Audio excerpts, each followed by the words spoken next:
సభకు నమస్కారం.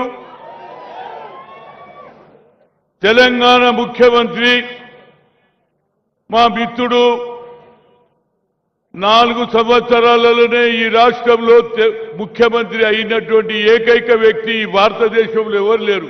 ఆయన పేరే రేవంత్ రెడ్డి.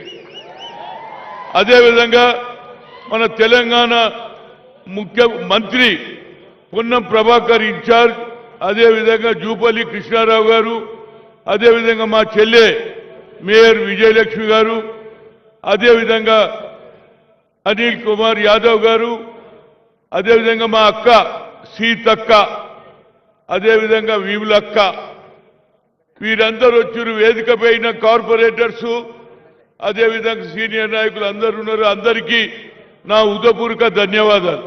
మిత్రులారా, నేను అంబర్పేటలో పుట్టినా, అంబర్పేటలోనే పెరిగినా. మా అక్కలు, మా చిన్నమ్మలు తరతరాల నుంచి ఈ బతుకమ్మ గుంటలో బతుకమ్మ ఆడేది. నేను చిన్న ఉన్నప్పుడు ఈత కూడా కొట్టినా. కానీ కొంత దుర్మార్గులు ఈ భూమిని ఏది మొహమ్మద్ ఆజం దగ్గర ఏదో కాగితం తెచ్చుకొని 35 ఏళ్ళు ఏడిపించిండ్రు. కానీ మా రేవంత్ రెడ్డి గారికి ఎందుకు చెప్తున్నానంటే, హైడా పెట్టినప్పుడు నాకేందో అర్థం కాలే. కానీ ఆయన సెలెక్షన్ ఆఫ్ ది క్యాండిడేట్ అంటే ఎంత మంచి వ్యక్తిని పెట్టిండంటే, రంగనాథ్కు ఈ హైడా ఇచ్చినప్పుడు హైడా ఈ పవర్ ఇచ్చి ఈ ప్రాంతంలో అభివృద్ధి చేయాలని చెప్పిన 5 నెలలనే ఏప్రిల్, జనవరి, ఫిబ్రవరి, మార్చి, ఏప్రిల్లో పెట్టాడు. 5 నెలల్లోనే పూర్తి చేశాడు. అంటే అటు జ్యుడిషియరీతో ఏది లాయర్లతో మాట్లాడడం, దాంతో పాటు ఇక్కడ పని కూడా మొదలు పెట్టడం. ఆఖరుకు మొన్న ఏది ముఖ్యమంత్రి గారు వస్తున్నారు, దీనికని మేము ఒక ఏది పరిచయ తీసి ప్రజలకు వంచుతుంటే దాన్ని కూడా కేసేసిండు. అదేవిధంగా మా మిత్రుడు, నేను మర్చిపోయిన కాలేరు వెంకటేష్ గారు శాసనసభ్యుడు. అంటే నా ఉద్దేశంలో ఎంత పని చేసిండంటే, దానికి ఇవాళ అపోజిషన్ నాయకులు ఒకటే పని పెట్టుకున్నారు. హైడ్రా అంటే ఇల్లు కొడతారు, హైడ్రా అంటే ఇల్లు కొడతారు. అరే కాదురా బాబు, ముఖ్యమంత్రి చెప్పుడు ఏ ఇల్లు అయితే ముసలి మధ్యలో పోతున్నదో వాళ్ళకు 2 బెడ్లు కట్టిస్తాడు. ఇవాళ గాజుల రామారంలో 300 ఎకరాలు కబ్జా చేసిండ్రు. ఎవరికి తెలియదు. హ్యాట్స్ ఆఫ్ టు రంగనాథ్ గారు. ఇవాళ రాష్ట్రానికి, మన తెలంగాణకు ఈ 15,000 కోట్ల రూపాయల ఆస్తిని కాపాడిండు. కనుక నా ఉద్దేశంలో ఇలాంటి భూములు ఎన్నో ఉన్నాయి నిజాం పీరియడ్లో. ఆయన కొద్దిగా పని ఎక్కువ చెప్పు, పని చేసే శక్తి ఉన్నది. ఎందుకు చెప్తున్నానంటే, నేను వెంగళరావు గారిని చూసిన selection of the IAS, selection of the IPS, ఆయనకు తెలియకుండా ఆఫీసర్లను మంచి వాళ్ళు పెట్టుకున్నారు కాబట్టి వెంగళరావుకు మంచి పేరు వచ్చింది. అట్లనే అలాంటి వ్యక్తులను మీరు ఆఫీసర్లను పెట్టుకుంటే మీకు మంచి పేరు వస్తుంది, రాష్ట్రానికి మంచి పేరు వస్తుంది. దీనికి కారణం ఏంటంటే, ఇవాళ ఎవరు కిషన్ రెడ్డి గారు, అరే నువ్వు ఎంతసేపటికి ఇడనే ఉంటావు, ఏం చేసినావు ఈ 5 ఏళ్ళ? నేనన్నా చేసిన ఒక శాసనసభ్యుడుగా ఈ ప్రాంతంలో ఆనాడు చెన్నారెడ్డి గారు ముఖ్యమంత్రి ఉన్నప్పుడు సిపిఎల్ ల్యాండ్లో మేము పిల్లలు ఏది ఫుట్బాల్, క్రికెట్ ఆడుతుంటే కొట్టడం జరిగింది. గొడవ చేసినా అందులో భాగమే. ఇయ్యాల మాకు ఏది గ్రౌండ్ దొరికింది, అందులోనే క్రికెట్, ఫుట్బాల్ ఆడుతున్నాం.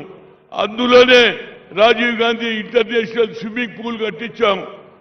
అదేవిధంగా ఇవాళ బతుకమ్మ కుంట చెప్పడంతో ఇమీడియట్ గా రంగనాథ్ పిలిచి చెప్పావు. I hats off to Ranganath గారు. అదేవిధంగా ఇంకా 2 పనులు ఉన్నాయి.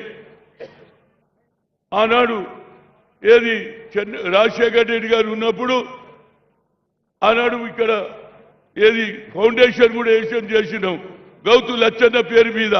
కానీ ఆయన పోయిన తర్వాత జ్యోతిరావు పూలే ఆడిటోరియం కట్టిమన్నాం. అది కూడా మొహమ్మద్ ఆజం సరెండర్ ల్యాండ్ కనుక దాన్ని ఈ ప్రాంతం ఇప్పుడే మా మిత్రుడు ఎమ్మెల్యే చెప్పిండు కదా, ఇక్కడ బడుగు బలైన వర్గాలు ఎక్కువ ఉన్నారు, పేదవాళ్ళు ఎక్కువ ఉన్నారు. చిన్న చిన్న ఫంక్షన్స్, బర్త్డేనా, అదేవిధంగా మ్యారేజా, అదేవిధంగా యూనివర్సిటీకి దగ్గర ఉంది, లైబ్రరీ కూడా వస్తుంది. అది నిజంగానే గవర్నమెంట్ సన్నద్ధం చేసిన ల్యాండ్ మోదాదం దాన్ని కూడా ఆక్రమించుకోవాలి కొందరు ప్రయత్నం చేస్తున్నారు. అదేవిధంగా స్కూల్కు ఉర్దూ మీడియం తెలుగు మీడియం అది కూడా సరెండర్ చేసిన ల్యాండే ఏది మొహమ్మద్ ఆజం కనుక దాన్ని కూడా పూర్తి చేయాలని అదేవిధంగా ముఖ్యమంత్రి గారు ఇవాళ అనవసరంగా కొందరు ఏది హైడాను అనవసరంగా అన్పాపులర్ చేస్తున్నారు. ఆయన అన్పాపులర్ కాదు. ఇవాళ మొన్న వర్షాలు వస్తే నేను చూసిన ఎన్ని ఇమీడియట్ గా పోతున్నాడు ఆ ప్రాంతానికి. అదేవిధంగా ఇక్కడ కలెక్టర్ గారు ఉన్నారు, వారందరూ కూడా చూస్తున్నారు. ఎందుకంటే నా ఉద్దేశంలో Hyderabad number 1 city being a former sports minister I'm really appreciating you. భారతదేశంలో ఇక్కడ స్పోర్ట్స్ గ్రౌండ్ ఉన్నా స్పోర్ట్స్ సిటీ చేసినోడు ఎవరు లేడు. ఒక పటియాలలో ఉన్నది. అందుముందే రాజీవ్ గాంధీ ఆలోచన మేరకే దేశంలో ఏషియన్ గేమ్స్ చేసిన వ్యక్తిగా ప్రతి సంవత్సరం గత 18 ఏళ్ల నుంచి రాజీవ్ గాంధీ ఇంటర్నేషనల్ 2020 అండర్-19 అండర్-17 అండర్-20 అండర్-14 చేస్తున్నా. కనుక మీరు ఆ స్పోర్ట్స్ మొదలు పెడితే యావత్ భారతదేశ ప్రజలందరూ కూడా అదేవిధంగా ముఖ్యమంత్రులకు మీరు రాజీవ్ గాంధీ ఆలోచన కన్యాకుమారి నుంచి కశ్మీర్ తరిగి ఈ ప్రాంతంలో ఏం చెప్పిండు, జిత్నా హిస్సేదారి యుక్తి భాగీదారి అన్నాడు. We come to the power will conduct caste wise census అన్నాడు.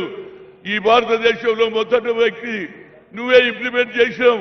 నేను 10 జిల్లాలు తిరిగిన తర్వాత సిద్ధరామయ్యను కామారెడ్డిలో 42 అనౌన్స్ చేసిడు. అది ఇంప్లిమెంట్ చేస్తుంటే అసెంబ్లీలో మీరు బిల్ పాస్ చేస్తారు, అది అన్ని పార్టీలు చేస్తుంది, కానీ మళ్ళా కోర్టుకు పోతున్నారు. అంటే మేము బతుకొద్దురా బాబు, మేము బడుగు బలైన వాళ్ళకి పైకి రావద్దా? సిడబ్ల్యూసీలో నిర్ణయం తీసుకున్నారు. ఏది ఈబీసీ అంటే నేను ఏదో అనుకున్నా. ఈబీసీ అంటే ఎక్స్ట్రీమ్ బ్యాక్వర్డ్ క్లాస్, అంటే సాకల్వాడు మంగళవాడు కిందోడు వాళ్ళకు కూడా పైకి రావాలంటున్నారు. తప్పనిసరిగా మీరు 42% ఇవ్వండి జిల్లా పరిషత్లో. అదేవిధంగా లోకల్ బాడీలో మా పిల్లలు కూడా భవిష్యత్తులో వస్తారు. గతంలో సోనియా గాంధీ కూడా ఐఐటి ఐఐఎంలో రిజర్వేషన్ లేదని సుప్రీంకోర్టు కొట్టేస్తే ఆ రోజులు మా తల్లి దగ్గర పోయిన అమ్మా, talent is not anybody's property, God has given everybody, we should give opportunity అంటే ఆమె మన్మోహన్ సింగ్ బిల్లు పార్లమెంట్ లో బిల్లు పెడితే బిల్లు పాస్ అయింది. ఇవాళ మా పిల్లలు ఒక్కొక్కటి 1,40,000 సంపాదిస్తున్నాడు. All India institute of medical sciences చదువుతున్నాడు, డాక్టర్లు అవుతున్నారు. ముఖ్యమంత్రి గారు ఈ రెండు ఏది మహాత్మా జ్యోతిరావు పూలే